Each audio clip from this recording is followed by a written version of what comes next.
नमस्कार, अपना उत्तराखंड देख रहे हैं आप। आपके साथ मैं हूं लावनी विनीत। आइए बुलेटिन की शुरुआत करते हैं और शुरुआत बड़ी और अहम खबर के साथ करते हैं। धामी कैबिनेट की बैठक में 16 प्रस्तावों पर मुहर लग गई है। बड़े और अहम प्रस्ताव हैं ये। 16 ऐसे प्रस्ताव हैं जिन पर धामी कैबिनेट ने मुहर लगा दी है। लोक निर्माण में करोड़ों की कंसल्टेंसी को हरी झंडी मिल गई है।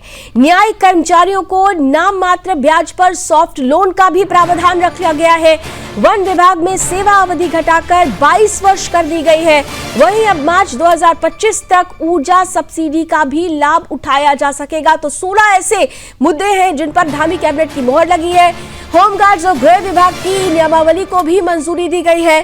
स्वरोजगार योजना में पूर्व सैनिकों को 10% का आरक्षण और पंचम विधानसभा सत्रावसान और सेतु आयोग को भी मंजूरी मिल गई है। तो कुल मिलाकर 16 प्रस्तावों पर धामी कैबिनेट ने बैठक जब की तो इस पर मुहर लगी है। मुख्यमंत्री पुष्कर सिंह धामी की अध्यक्षता में राज्य मंत्रिमंडल की बैठक में कुल 16 महत्वपूर्ण प्रस्तावों पर मुहर लगाई गई है।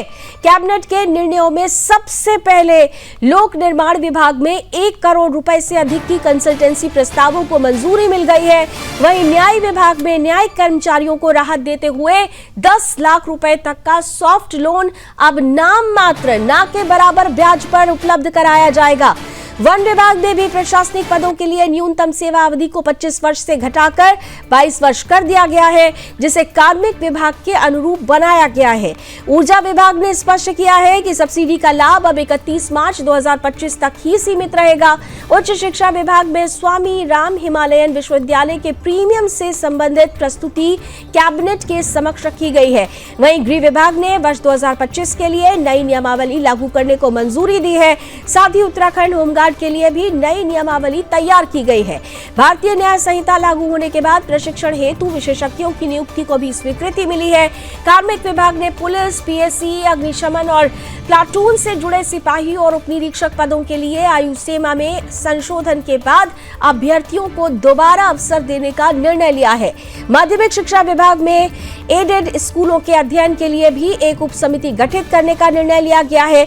खाद्य एवं नागरिक आपूर्ति विभाग ने 2.2 लाख मीट्रिक टन खरीद का लक्ष्य भी निर्धारित किया है। कुल मिलाकर गेहूं और धान की खरीद पर केंद्र सरकार द्वारा दी जा रही मंडी शुल्क के बराबर राशि अब राज्य सरकार भी देगी।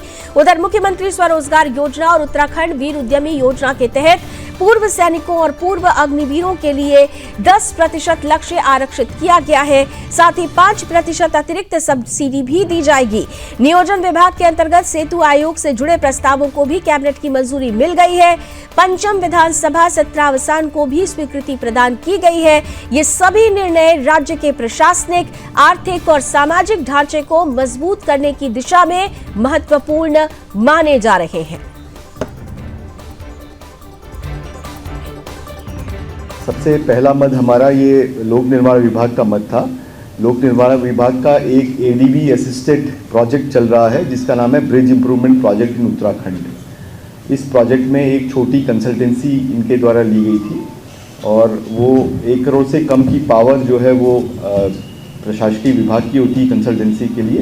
तो ये कंसल्टेंसी 1 करोड़ से थोड़ा ऊपर टेंडर में आया तो वो इसलिए कैबिनेट में आया। तो आज माननीय मंत्रिमंडल द्वारा उस कंसल्टेंसी को लेने के लिए, जैसा कि एडीबी के मार्गदर्शन में काम होता है, तो उसमें आज माननीय मंत्रिमंडल द्वारा अनुमोदन दिया गया। इसके अतिरिक्त अगला मद भी ये कार्मिक विभाग का मद था। इसमें हमारी पूर्व में वर्दीधारी सिपाही पदों और वर्दीधारी उपनिरीक्षक पदों के लिए सीधी भर्ती के लिए एक एकीकृत नियमावली बनाई गई थी, जिसमें कुछ पदों के लिए एज लिमिट बढ़ी थी, कुछ पदों के लिए एज लिमिट घटी थी। तो जहाँ पे एज लिमिट घटी थी वहाँ पे हमें कई प्रत्यावेदन इसमें प्राप्त हुए थे कि जो घटने की वजह से कुछ अभ्यर्थी छूट जा रहे थे। तो आज माननीय मंत्रिमंडल द्वारा ये निर्णय लिया गया है कि ये एज लिमिट 3 साल के बाद यानी कि 2028 दिसंबर के बाद ये लागू होगी। और जो एज लिमिट के बारे में बात है तो आज उस पर माननीय मंत्रिमंडल द्वारा अनुमति दी गई। इसमें आपका पुलिस हो गया, पीएसी, आईआरबी, प्लाटून पीएसी के प्लाटून कमांडर, अग्निशमन अधिकारी और वन दरोगा, ये मुख्यतः ये विभाग थे इसमें। और इसमें एज लिमिट जो है वो जो जो घटी हुई एज लिमिट है वो 3 साल के बाद यानी कि 2028 के बाद,